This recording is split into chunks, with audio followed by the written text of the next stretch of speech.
इस पार्क की एक टिकट की कीमत स्पष्ट रूप से 10,000 अमेरिकी डॉलर है। फिर भी हर दिन 20,000 पर्यटक इसे देखने के लिए उत्सुकता से लालायित होकर आते हैं। चारों तरफ उत्साह की लहर दौड़ रही है। देखने वाले हर व्यक्ति की आंखों में उम्मीद और रोमांच भरी नजर आ रही है। बच्चे अपने माता पिता का हाथ कसकर पकड़े हुए हैं, युवा अपने कैमरे सेट कर रहे हैं और बुजुर्ग भी इस अनोखे अनुभव के लिए उतने ही उत्साहित दिख रहे हैं। जब गाइड ने धैर्यपूर्वक सभी का परिचय पूरा कर लिया तो उसने रेलिंग पर हल्का सा थपकी। तुरंत पानी की विशाल टंकी के ऊपर एक ताजा शार्क को चारा बनाकर लटका। पानी की सतह शांत थी, लेकिन हवा में तनाव गहरा रहा था। एक छोटा लड़का जो पहले ही किसी बड़े जानवर के आने का अंदाजा लगा चुका था, अपने मोबाइल में व्यस्त बड़े भाई को उत्साहित होकर याद दिलाता है, भैया मोबाइल रख दो, कोई बहुत बड़ा जानवर आने वाला है, जल्दी देखो। भाई मुस्कुराते हुए मोबाइल नीचे रखता है। ठीक उसी पल जैसे ही लड़के ने पानी की सतह की ओर सिर उठाया, शार्क से कहीं ज्यादा विशाल और भयानक एक प्राचीन जीव पानी को चीरता हुआ जोर से बाहर उछल पड़ा। उसका विशाल शरीर हवा में लहराया, पानी के छींटे चारों तरफ उड़ गए। पूरे स्टेडियम में एक साथ चीखें और विस्मय के स्वर गूंज उठे। हालांकि उछले पानी के छींटों ने सभी पर्यटकों को भिगो, लेकिन इस दहलाने वाले दृश्य ने हर किसी के मुंह से जोरदार तालियां निकलवा दी। लोग खड़े होकर ताली बजा रहे थे, कुछ तो रोमांच से चिल्ला रहे थे। लेकिन इससे पहले कि वे संभल पाते, पूरा स्टैंड धीरे धीरे नीचे की ओर उतरने लगा। जमीन के अंदर एक विशाल प्लेटफॉर्म नीचे जा रहा। पर्यटक अब सांस रोके यह देख रहे थे कि असल रोमांच अब भी बाकी है। जब स्टैंड पूरी तरह नीचे जमीन के अंदर पहुंच गया तो उनके सामने खुल गया एक भव्य विशालकाय टेम्पर्ड ग्लास का व्यूइंग एरिया। अब वे उस विशाल जीव को बेहद नजदीक से बिना किसी रेलिंग के बीच देख सकते थे। उस प्राचीन जीव का नाम था कांग लोंग। उसका शरीर इतना विशाल और शक्तिशाली था कि देखने वालों के रोंगटे खड़े हो जाते। उसकी चमकदार त्वचा, तेज नाखून और प्राचीन आंखें जैसे हजारों साल पुरानी कहानियां बयान कर रही। सभी पर्यटकों की प्रसन्न और हैरान नजरों के बीच कैंग लोंग ने शार्क के बचे हुए हिस्से को एक ही भयानक काट में निगल लिया। यह कोई साधारण पार्क, यह एक टेक कंपनी द्वारा जीन टेक्नोलॉजी से पुनर्जीवित किए गए डायनासोरों का जुरासिक पार्क था। कंपनी ने पैसे कमाने के लिए इस छोटे से द्वीप को ऊंची कीमत पर खरीद लिया था। यहाँ उन्होंने सभी डायनासोरों को वैज्ञानिक तरीके से पाला, उन्हें नियंत्रित किया और दुनिया के सबसे रोमांचक पर्यटन स्थल में बदल दिया। कैंग लोंग जैसे इन प्राचीन जीवों के कारण यह द्वीप जल्द ही पूरी दुनिया का सबसे बेहतरीन और महंगा पर्यटन स्थल। हर साल यहाँ छुट्टियां मनाने आने वाले पर्यटकों की संख्या अरबों में पहुंच गई। लोग $10,000 की टिकट खरीदकर भी खुशी खुशी आते थे, क्योंकि यह अनुभव जीवन भर याद रहने वाला था। लेकिन समय के साथ साथ लोगों की साधारण डायनासोरों के प्रति जिज्ञासा धीरे धीरे कम होने। शुरू में जो विशाल ब्राकियोसोरस और ट्राइसेराटॉप्स देखकर लोग हैरान रह जाते थे, अब वे उनको चिड़ियाघर के पुराने हाथियों जैसा सामान्य लगने लगा था।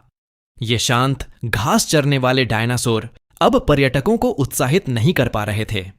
टिकट की ऊंची कीमत और पार्क का खर्च देखते हुए कमाई बनाए रखना मुश्किल हो रहा था। नए निवेशकों को आकर्षित करने और पार्क को फिर से रोमांचक बनाने की जरूरत थी। तभी डॉ. हेनरी वू के नेतृत्व में जीन कंपनी की टीम ने एक युगांतरकारी कदम उठाया। उन्होंने रात दिन मेहनत करके एक ऐसी क्रांतिकारी तकनीक विकसित की जो पहले कभी नहीं देखी गई। विभिन्न जानवरों के सबसे खतरनाक जीन को डायनासोर के प्राचीन डीएनए के साथ जोड़कर उन्होंने एक नया, भयानक और बुद्धिमान हाइब्रिड जीव तैयार किया, इंडोमिनस रेक्स। यह सिर्फ एक डायनासोर नहीं था, यह प्रकृति और विज्ञान का खतरनाक मिश्रण था। इसे पर्यटकों के सामने सफलतापूर्वक पेश करने के लिए पार्क के मालिक अरबपति साइमन मासरानी खुद हेलीकॉप्टर से द्वीप पर उतरे। मासरानी सिर्फ मुनाफे के लिए नहीं, बल्कि डायनासोरों की खुशी और पर्यटकों के अनुभव की सच्ची चिंता रखते थे। ऑन ऑपरेशंस मैनेजर क्लेयर उनके साथ थी। दोनों ने मिलकर इंडोमिनस रेक्स के एरिया का निरीक्षण शुरू किया। जैसे ही वे ऑब्जर्वेशन रूम में पहुंचे, मासरानी की नजर तुरंत शीशे पर पड़ी। मोटे मजबूत सुरक्षा शीशे पर बड़ी बड़ी दरारें दिख रही, जैसे कोई बहुत ताकतवर जीव बार बार उस पर हमला कर रहा हो। क्लेयर ने थोड़ी घबराहट के साथ बताया, सर, यह जानवर बेहद चतुर है। यह लगातार एरिया से बाहर निकलने की कोशिश कर रहा है। हमने जितनी भी सुरक्षा बढ़ाई, यह उससे ज्यादा स्मार्ट। मासरानी ने गंभीर स्वर में पूछा, क्या तुम हमें देख सकते हो? क्लेयर ने जवाब दिया, यह न सिर्फ हमें देख सकता है, बल्कि यह ऑक्सीजन के स्तर को भी महसूस कर सकता है, ठीक वैसे जैसे कोयला। सुरक्षा को देखते हुए मासरानी ने तुरंत फैसला लिया। उन्होंने क्लेयर को ओवेन नाम के अनुभवी एनिमल ट्रेनर की सिफारिश की। ओवेन को एरिया की सुरक्षा का पूरा आकलन करना था। उस समय ओवेन पार्क के दूसरे हिस्से में था। वह 4 खतरनाक वेलोसिरैप्टर्स रैप्टर्स को ट्रेनिंग दे रहा था। नेवी में डॉल्फिन ट्रेनिंग का अपना पुराना अनुभव इस्तेमाल करते हुए ओवेन ने अथॉरिटी, विश्वास और कम्युनिकेशन के जरिए इन 4 रैप्टर्स पर शुरुआती नियंत्रण हासिल कर लिया था। वे उसके निर्देशों का पालन करने लगे थे। लेकिन सिक्योरिटी चीफ हॉस्किंस इस सफलता को देखकर हमेशा शक की नजरियां रखता था। उसके दिमाग में कुछ और ही था। वह इन रैप्टर्स को युद्ध के मैदान में हथियार के रूप में इस्तेमाल करना चाहता था, जबकि ओवेन साफ शब्दों में कहता था, जीवन को हथियार नहीं बनाया जा सकता। ये जानवर हैं, मशीनें नहीं। ओवेन और हॉस्किंस के बीच बहस तेज हो ही रही थी कि अचानक एक नया कर्मचारी घेरा में भाग गई सुअर को पकड़ने के चक्कर में खुद रैप्टर एरिया के अंदर गिर गया। मौत का खतरा सिर पर मंडरा रहा था। बिना एक पल सोचे ओवेन ने अपनी जान पर खेलकर घेरा में कूद लिया। उसने अपने शरीर से 3 रैप्टर्स को रोका। उसकी आवाज में अधिकार था। वह चिल्लाकर निर्देश दे रहा। उसने अपने सहयोगी को तुरंत आदेश दिया, नए कर्मचारी को बाहर निकालो, दरवाजा बंद करो। दरवाजा तेजी से बंद हो रहा था। ठीक आखिरी सेकंड में ओवेन ने एक जोरदार रोल किया और बाहर निकल आया। सबकी सांसें थम गई थीं। वह बाल बाल बच गया था। इसके बाद क्लेयर सीधे ओवेन के पास पहुंची। उसके चेहरे पर चिंता साफ दिख रही थी। उसने ओवेन को एक तरफ ले जाकर कहा, ओवेन, मुझे तुम्हारी मदद चाहिए। वो नई बनाई गई प्रजाति इंडोमिनस रेक्स, वो अभी तक कंट्रोल में नहीं आ रही है। ओवेन ने एक गहरी सांस ली। वह जानता था कि यह काम आसान नहीं होने वाला। दोनों इंडोमिनस रेक्स के एरिया की तरफ बढ़े। यह जगह पार्क के सबसे सुरक्षित और सबसे खतरनाक हिस्से में थी। चारों तरफ ऊंची दीवारें, मोटे स्टील के शीशे और कई लेयर की सुरक्षा व्यवस्था थी। वहां पहुंचकर क्लेयर ने निर्देश दिया। स्टाफ ने एक बहुत बड़ा ताजा गोश्त का टुकड़ा क्रेन के जरिए एरिया के अंदर डाला। गोश्त जमीन पर गिरा और चारों तरफ खून की महक फैल गई। सबकी निगाहें उस विशाल घेराबंदी की तरफ थीं। लेकिन कुछ नहीं हुआ। इंडोमिनस रेक्स बाहर नहीं आया। वातावरण में सन्नाटा छा गया। क्लेयर का चेहरा पीला पड़ गया। उसने तुरंत कंट्रोल रूम से संपर्क किया और कहा, सभी मॉनिटरिंग कैमरे ऑन करो, तुरंत। एक के बाद एक स्क्रीन चालू हुई। हर कोण से इंडोमिनस रेक्स को ढूंढा जा रहा था, लेकिन कहीं कुछ नहीं दिखा। हीट सेंसिंग स्कैनर चालू करो, क्लेयर ने आदेश दिया। हीट सिग्नेचर स्कैनर सबसे एडवांस्ड टेक्नोलॉजी थी जो शरीर की गर्मी को ट्रैक करती थी। लेकिन स्क्रीन पर भी इंडोमिनस रेक्स का कोई सिग्नल नहीं दिख रहा था, जैसे वह गायब हो गया। तभी ओवेन की नजर शीशे पर पड़ी। मोटे मजबूत शीशे पर गहरी गहरी खरोंच के निशान थे। पंजों के निशान इतने गहरे थे कि शीशा दरकने की कगार पर था। ओवेन की रीढ़ की हड्डी में सिहरन दौड़ गई। यह अच्छा संकेत नहीं है, ओवेन धीरे से बोला। यह जानवर सिर्फ ताकतवर नहीं है, यह बहुत चालाक है। ओवेन को पूरा शक हो गया। उसने तुरंत सिक्योरिटी टीम को बुलाया। भारी हथियारों से लैस टीम के साथ वह एरिया के अंदर घुसने की तैयारी करने लगा। दरवाजा खुला। अंदर घुप अंधेरा और सन्नाटा था। हवा में खून और नमक की मिली हुई अजीब सी गंध तैर रही थी। टीम सावधानी से आगे बढ़ी। हर कदम पर उनका दिल जोरों से धड़क रहा था।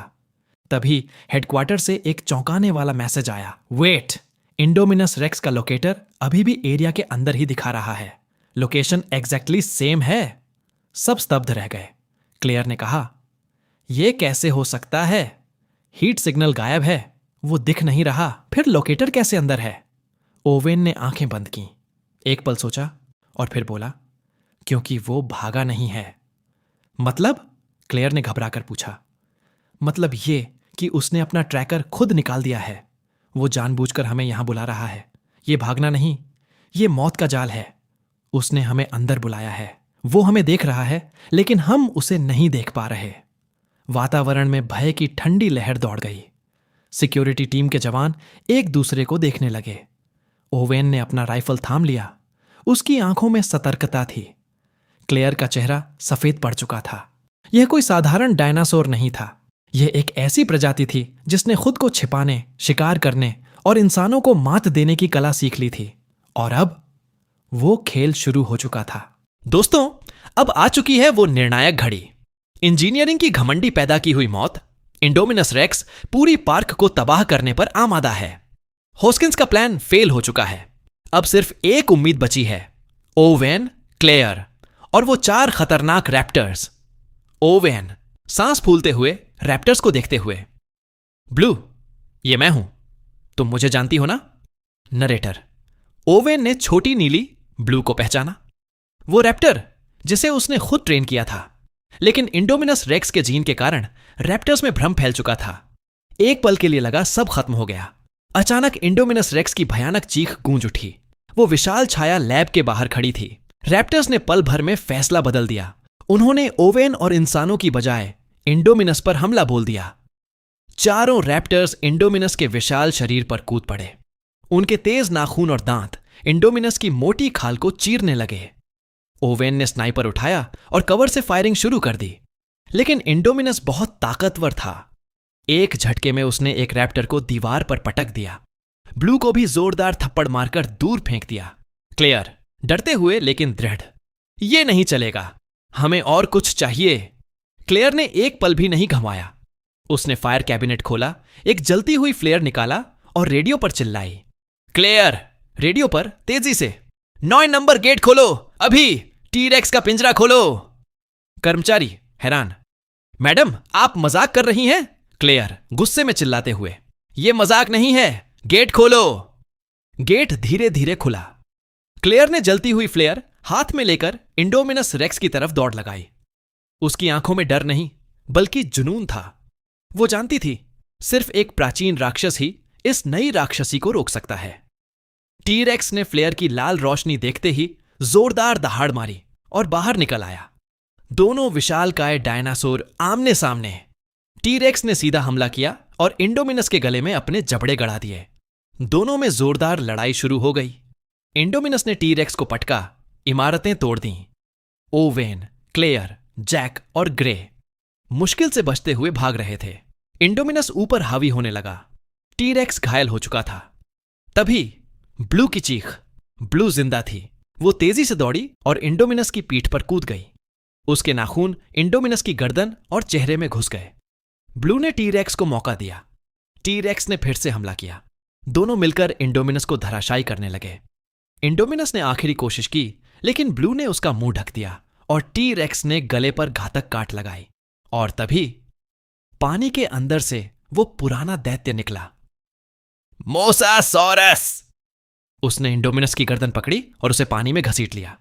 इंडोमिनस पानी में छटपटाया, लेकिन मोसासॉरस की शक्तिशाली पूंछ ने उसे गहराई में खींच लिया। इंडोमिनस रेक्स समाप्त। टी-रेक्स ने ब्लू की तरफ देखा। ब्लू ने सम्मानपूर्वक पीछे हट लिया।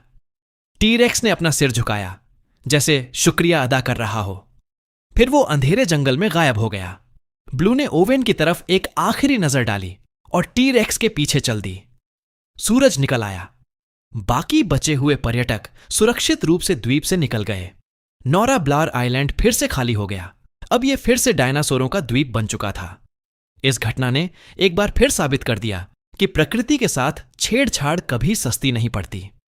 इंसान कितनी भी एडवांस्ड टेक्नोलॉजी बना ले, लेकिन लाखों सालों की प्रकृति की ताकत के सामने वो हमेशा छोटा ही रहता है।